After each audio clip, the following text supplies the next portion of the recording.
Estamos en resistencia como ciudadanía. Hola amigas y amigos de México Unido, y justamente nunca escucharán esto en los noticieros, y es por eso que nosotros sí tenemos que hablar de lo que necesitamos hacer como ciudadanos de México, porque no podemos quedarnos nada más observando cómo este régimen destruye nuestra democracia y destruye a nuestro país.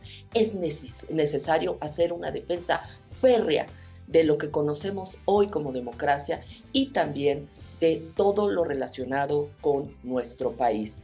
Pues bien, yo los quiero invitar este próximo 6 de julio, que va a haber una convención nacional ciudadana. Aquí vamos a dejar todos los datos para que todas y todos ustedes puedan asistir. Ahora es en Ciudad de México. Sin embargo, como México Unido pensamos hacer regionales, foros regionales, convenciones regionales, para que todas y todos puedan participar de manera directa y puedan aportar todas sus sugerencias a través del liderazgo democrático participativo. Ya lo hemos hecho. Esta es una estrategia muy efectiva para que todas y todos nos involucremos con nuestra experiencia y sobre todo con nuestro conocimiento. En cuanto a lo que es la resistencia ciudadana, nadie es experto, ni los grandes políticos ni los grandes analistas.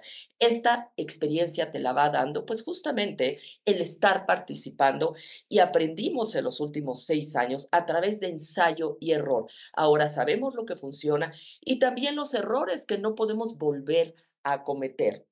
Así es como en México Unido deseamos reagruparnos para dar una batalla muy fuerte y no permitir y quedarnos estupefactos de los avances de Morena sin que tengan ningún freno. Se están haciendo las impugnaciones y todo lo legal que se tiene que hacer de esta elección.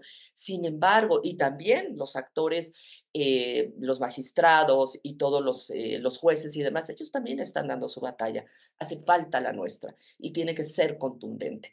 Próximamente les avisaremos de estos foros, pero no dejen de participar en el 6 de julio, que ahí nos veremos todas y todos los que puedan venir a esta reunión. Pues bien, si les parece, comenzamos. Norma Piña Hernández, ministra presidenta de la Suprema Corte de Justicia de la Nación, envió un mensaje a los trabajadores del Poder Judicial de la Federación con motivo de la reforma que impulsan el presidente López Obrador y su sucesora, Claudia Sheinbaum. Ante la iniciativa de reforma al Poder Judicial, estamos trabajando incansablemente para garantizar la defensa de sus derechos laborales. Así lo señaló la ministra. Queridas compañeras trabajadoras y queridos compañeros trabajadores del Poder Judicial de la Federación, son ustedes no solo el sustento del Poder Judicial de la Federación, sino el motor que nos permite cumplir con nuestras atribuciones y nuestras obligaciones. En estos momentos trascendentales, quiero dirigirme a ustedes para transmitirles un mensaje de unidad y de empatía. Ante la iniciativa de reforma al Poder Judicial, estamos trabajando incansablemente, estamos dialogando con todas las instancias posibles para garantizar la defensa de sus derechos laborales. Vivimos momentos llenos de incertidumbre. Sin embargo, es precisamente en estos tiempos cuando más debemos demostrar que trabajamos por México. Nuestros principios y nuestros valores son el pilar que sostiene y sostendrá al Poder Judicial de la Federación. Y es fundamental que no perdamos el foco de nuestra misión constitucional: hacer valer los derechos de las y los mexicanos y el equilibrio de poderes. Y no se acaban las malas noticias del Tren Maya. Wilber Esquivel, un ingeniero y activista, acusó la formación de un socavón en el tramo 4 del Tren Maya, cerca de la estación Leona Vicario en el municipio de Puerto Morelos. A través de un video difundido en las redes sociales, el activista abundó que el terraplén construido con Sascap, tierra blanca, se está deshaciendo a causa de las lluvias recientes. En tal sentido, el ingeniero externó su preocupación por esta situación al asegurar que en el terraplén se están formando surcos que podrían deformar el tramo de la vía en un futuro próximo. Se está deshaciendo con las lluvias, con las fuertes lluvias. Vean esto. Vean eso. Cómo se disuelve ese material. Es la base compactada sobre la cual acaba de pasar el tren. Estamos en un paso ganadero, paso de vehículos, aquí en el tramo 4.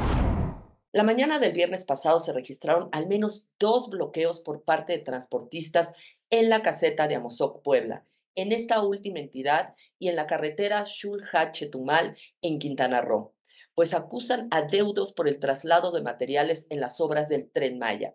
En la carretera de Puebla, los manifestantes colocaron camiones y vallas metálicas para obstruir el paso de los vehículos que transitan por este lugar. Además, colocaron un cartel donde solicitan al presidente de la República, López Obrador, que les facilite los pagos pendientes por el transporte de materiales para la construcción del Tren Maya, uno de los principales proyectos de la actual administración. Nosotros somos familias, todos estos trabajadores que están aquí tienen familia y ¿dónde está el beneficio? Nosotros suministramos el balastro para el Tren Maya, un balastro que pagamos con nuestros propios recursos. Nosotros como transportistas también hacemos el acarreo y los gastos corren por nuestra cuenta. Así lo acusó Mari Flores, vocera de la organización Transportistas Unidos. Pues bien, si no es a los hijos del presidente que también tienen el negocio del balastro, un balastro de muy mala calidad, si no son ellos, pues seguramente tienen dificultades para el pago. Y sigue Claudia Sheinbaum, la candidata más votada, porque no le podemos decir presidenta, todavía no tiene su constancia. Ella sigue eligiendo miembros de su gabinete, justamente sin tener este reconocimiento por parte del INE como presidenta electa y sin que se hayan desahogado todas las impugnaciones. Hace 6 años López presentó un gabinete que sería recordado como el mejor de la historia de México, pero resultó ser un gabinete de enanos formado por amigos y paisanos sin experiencia. Sin embargo, el cambio de señales que ha enviado Sheinbaum con los nombramientos de su gabinete significaría que la era del oscurantismo y desprecio al conocimiento aparentemente ha terminado. Ojalá. Aquí la opinión de Héctor de Mauleón. Aunque le falta aún dar a conocer a los titulares de carteras como Educación, Gobernación, Seguridad, Defensa y Marina, entre otras dependencias clave, Sheinbaum ha mandado un cambio de señal en relación con el gobierno de su predecesor, el todavía presidente Andrés Manuel López Obrador. Hace 6 años, López Obrador presentó un gabinete que, según dijo, sería recordado como el mejor que ha habido en la historia de México. Un gabinete que llegó a comparar con el de Benito Juárez, formado por hombres que parecían gigantes. Se trató en realidad de un gabinete de enanos, formado en su mayor parte por amigos y paisanos sin experiencia previa en sus cargos y sobre todo de un gabinete de incondicionales. Un mecánico que había estudiado hasta la prepa, Javier May, se fue a despachar a la Secretaría del Bienestar. Un compañero de los viejos tiempos, agrónomo de profesión, Octavio Romero, quedó al frente de una verdadera papa caliente, Petróleos Mexicanos. Al médico de cabecera le correspondió la Secretaría de Salud. A 2 incondicionales que lo habían acompañado en los tiempos de lucha, Rocío Nale e Irma Heréndira Sandoval, les dieron las carteras de Energía y de la Función Pública. A la Coordinadora General de Atención Ciudadana de la Presidencia, que décadas atrás había tomado cursos de actualización pedagógica e intercambio educativo, Leticia Ramírez, se le convirtió en secretaria de Educación y fue a ocupar el escritorio en que alguna vez despachó José Vasconcelos. El propio López Obrador admitió, incluso presumió, que en su gabinete se privilegiaba la lealtad y que en cuanto a conocimiento y experiencia no se requería más de un 10%. Se trató, de hecho, de un sexenio que mostró un desprecio histórico por la ciencia, por la técnica, por el conocimiento. La directora del CONACYT hablaba de que había ciencia neoliberal y no ciencia sin adjetivos. Durante el sexenio cobró una fuerza nunca antes vista el oscurantismo. El presidente sacó una estampita del Sagrado Corazón en plena pandemia. A los centros de investigación se les ahorcaron recursos. Se mostró un desprecio absoluto por el trabajo de ingenieros, médicos, arquitectos. Ese mismo desprecio se mostró ante creadores, artistas, las artes. El presidente creyó que era posible crear universidades sin apego a ningún protocolo académico. En el servicio público, la experiencia y el conocimiento se hicieron a un lado. 28 integrantes de la ayudantía de López Obrador recibieron cargos como subsecretarios, directores, administradores generales y coordinadores, tanto en la administración federal como en los gobiernos estatales. Una maestra de inglés fue nombrada delegada de la Secretaría de Relaciones Exteriores. Los amigos de la preparatoria y la Universidad de los Hijos del Presidente, sin trayectoria o logros profesionales reconocidos, hallaron cargos en el gobierno. A ellos también se les nombró directores de área, subgerentes y coordinadores generales con sueldos importantes y posiciones de influencia. López Obrador repartió entre sus cercanos la Comisión Federal de Electricidad, la CONADE, el Instituto para devolverle al pueblo lo robado. Sus amigos se volvieron embajadores, cónsules y superdelegados. A ellos les entregó las delegaciones federales encargadas de repartir los programas sociales. Así surgió, por ejemplo, Carlos Lomelí, delegado federal en Jalisco, propietario de empresas farmacéuticas que recibieron millones de pesos en contratos otorgados por el gobierno. Todo lo que apostaba por la ciencia, la razón y el conocimiento fue echado a un lado. Con los primeros 2 bloques de funcionarios que formarán parte del gabinete, Claudia Sheinbaum ha enviado un importante cambio de señales. La era del oscurantismo y de desprecio al conocimiento que caracterizó el gobierno de López Obrador aparentemente ha terminado. Si este cambio de señales es verdaderamente real, es probable que el conocimiento especializado deje de ser equiparado con las supercherías y las consejas populares que habitan la mente de uno de los presidentes más limitados, oscurantistas e ignorantes que ha tenido México. Es probable que vuelva una apuesta por la razón y por el conocimiento científico. Ojalá, porque al país le urge. Por otro lado, también vemos un desprecio por las universidades privadas. La mayoría de las personas, si no es que todas las personas que ha elegido Claudia para su gabinete, son personas de la UNAM o universidades públicas, lo que nos hace pensar que también son parte de estos amiguismos o de estas relaciones que ella lleva desde hace mucho tiempo. De la misma manera, también es un gabinete muy chilango. ¿Qué va a pasar cuando tengan que relacionarse con las diferentes entidades?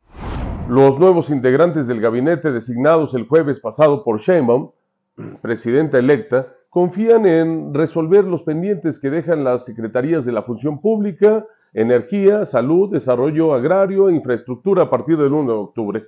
No es sorprendente saber que cada uno de ellos están convencidos de seguir con el proyecto de López Obrador. Jesús Antonio Esteva, designado titular de Infraestructura, aseguró que consolidará los proyectos que el presidente López Obrador comenzó.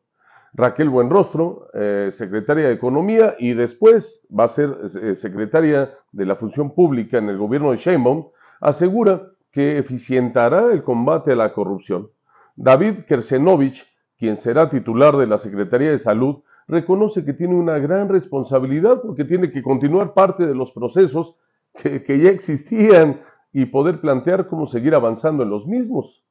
Aseguró que seguirá trabajando en la megafarmacia, en las vacunas y medicamentos y también se le plantea la pregunta sobre si el sistema de salud llegará al de Dinamarca, pero no hay nada. Y por cierto, queremos enviar nuestro apoyo y abrazo para el colega Marco Levario Turcot, ya que su estado de salud está afectado, y por parte de nuestra presidenta Denise Meade, de los integrantes de los capítulos de México Unido en todo el país y de tu servidor, deseamos que todo salga viento en popa y siga siendo el periodista profesional que te caracteriza. Un abrazo, Marco. Y empezaron los diálogos de la iniciativa de ley para la destrucción de la reforma judicial. Un verdadero montaje, porque ya está todo decidido, donde ahora el poder judicial está siendo secuestrado por un tirano sin escrúpulos que quiere el poder absoluto, sin importar el daño a la nación, utilizando a los que confiaron en él como parte de este montaje. Es como una bestia que tiene que salir golpeando todo y dando coletazos al final sin importar el daño que causa. Pues esto no es nuevo porque finalmente López Obrador lo está llevando a cabo. Y en estos diálogos en la Cámara de Diputados, ministros y legisladores presentaron sus puntos de vista sobre la propuesta del Ejecutivo. Aquí el ministro Lainez Potisek, que dio una excelente explicación con fundamentos y argumentos sólidos. Coincido que efectivamente el Poder Judicial de la Federación, como cualquier gran institución en dimensiones enormes y de enorme complejidad, somos más de 50,000 servidores públicos, enfrente fallas, carencias y problemas y que debemos de resolverlas y atenderlas. Hace casi 30 años, México apostó por la implementación y desarrollo de la carrera judicial, que puso en el centro a juezas, jueces, magistradas y magistrados para que estos ocuparan su cargo exclusivamente con base en la preparación profesional, el esfuerzo y la evaluación de su desempeño, es decir, el mérito. Discúlpeme, lo digo con todo respeto, pero me rehúso a creer que 30 años después este sistema solo haya traído como resultado corrupción, ineficiencias, impunidad o tráfico de influencias. Sigo convencido que la mayoría de las personas juzgadoras, así como los demás integrantes de la carrera judicial, incluye actuarios, oficiales, secretarios, son mexicanas y mexicanos mayoritariamente honestos, competentes, que están ahí por méritos y dan su mejor esfuerzo para impartir justicia. Esto lo he aprendido visitando durante los 9 años que tengo como ministro cada uno de los circuitos. La jueza de Chihuahua, que otorgó el amparo para reconocer el derecho a la verdad de una menor de edad desaparecida, los jueces en Tijuana, que trabajan sin horarios ni descanso para atender los juicios de amparo promovidos ahora por los migrantes, que se duplicaron este año, el juez de Oaxaca, que protegió la parcela escolar del ejido como un bien fundamental, la jueza de Tlaxcala, que reconoció el acoso laboral de las trabajadoras. Ninguno de ellos son corruptos, ninguno de ellos está alejados de la sociedad, como no lo está también el ejército ahora de jueces capacitados, especializados en el nuevo sistema oral y de justicia laboral, que votado por esta soberanía y por cierto que se está convirtiendo en un modelo en América Latina. Estamos hablando de 1,647 personas juzgadores que cesarán en su cargo y su posible reingreso y posteriormente su prórroga o ascenso estará sujeto a sus aptitudes para comprometer, para hacer campaña y buscar el voto, aun y cuando previamente se pretenda certificar sus aptitudes técnicas. Insisto, claro que hay problemas y deficiencias muy importantes que no pueden soslayarse. Y menciono una y reconozco la incapacidad que hemos tenido en el Poder Judicial para comunicarnos con la sociedad, para transmitirles qué hacemos, quiénes somos y cómo lo hacemos. Pero por favor no tomen esto como un acto de soberbia o de arrogancia. Es que fuimos educados e instruidos en la idea de que el juez es una persona que hace su trabajo de manera prudente, de manera discreta, en la soledad de su despacho y que solo habla por sus sentencias.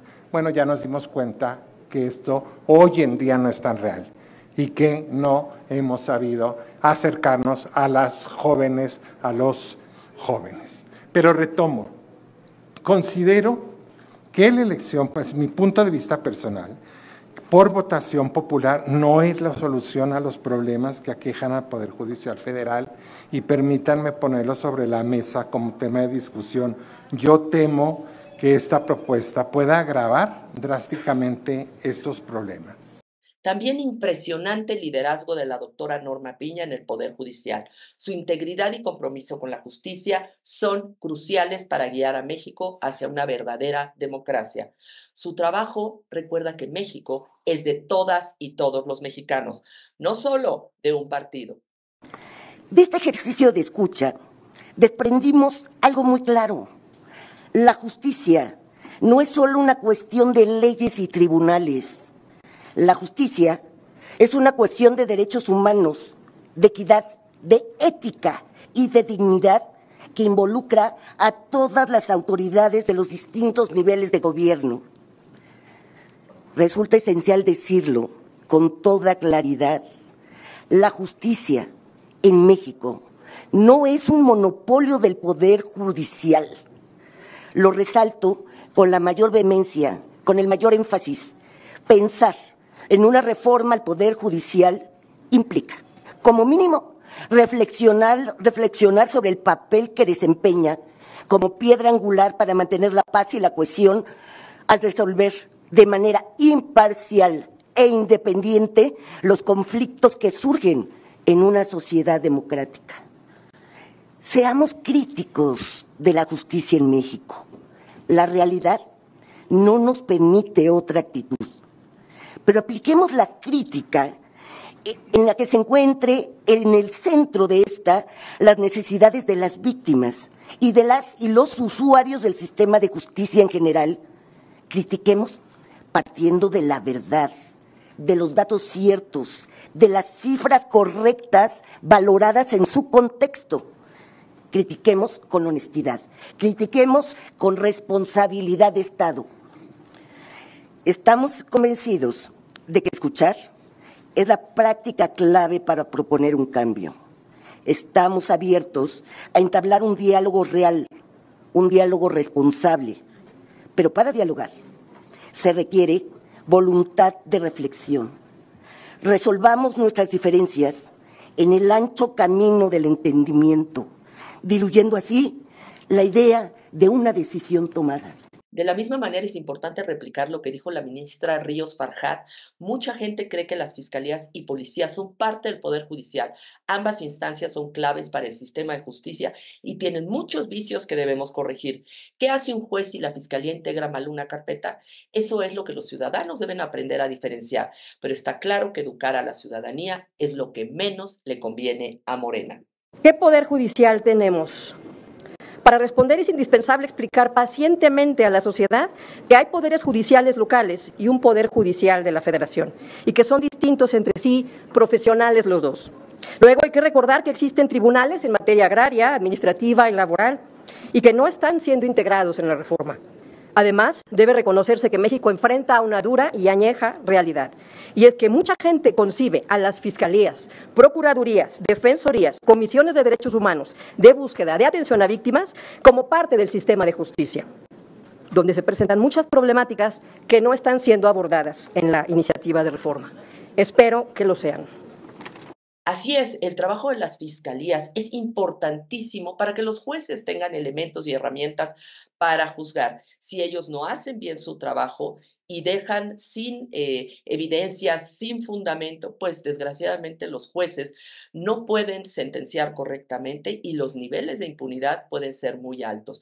Sin embargo, esta propuesta no nos habla, no toca a las fiscalías, no toca al fiscal general de la República, Gertz Manero, que dio una vergonzosa presentación justamente porque no se presentó. Nada más mandó a un representante, quien simplemente mandó saludos por parte del fiscal general de la República. Esto es una vergüenza.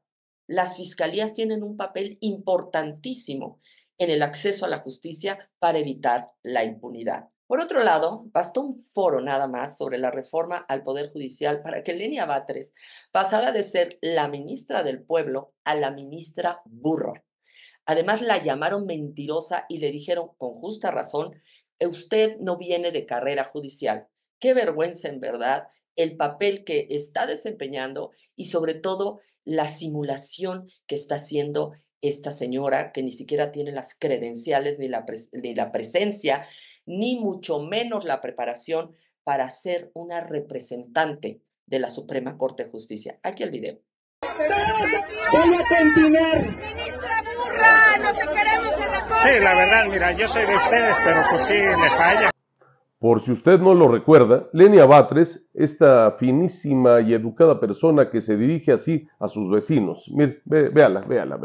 Deja ya esta. Por lo que más quieras, vende Vete, nosotros sí pagamos renta. Yo vivo aquí. Aquí todo el mundo paga renta. Y además de fina y culta, es una abogada lengua larga, pues en algunos de sus brillantes discursos se atrevió a criticar el nepotismo existente en el Poder Judicial de la Federación, lo cual está bien. Y es lo que exigimos en México Unido, fuera nepotismo. Pero la periodista, mi maestra Maite Noriega, me dijo un día, para tener el pico largo hay que tener la cola corta. Y hablando de nepotismo, el cual en teoría sería erradicado por la Cuarta Transformación, bueno, aquí le dejamos esta joyita. La familia Batres ha sido muy afortunada en esta administración, pues varios de sus integrantes viven y por lo que se ve, seguirán viviendo del erario público. Esa es la flamante ministra Morena que detesta el nepotismo. De verdad, no se sabe si reír o llorar en esta administración. Y como dicen, habrá cosas peores. Bueno, pues con toda esta ridícula exhibición de las grandes carencias de los representantes de Morena, que lo único que les interesa es quedar bien con el presidente para que éste pueda finalmente ejercer su venganza contra la Suprema Corte de Justicia para desaparecer y extinguir este poder, no solo justamente para este revanchismo, sino también para tener el poder absoluto por parte de Claudia, porque él ya se va.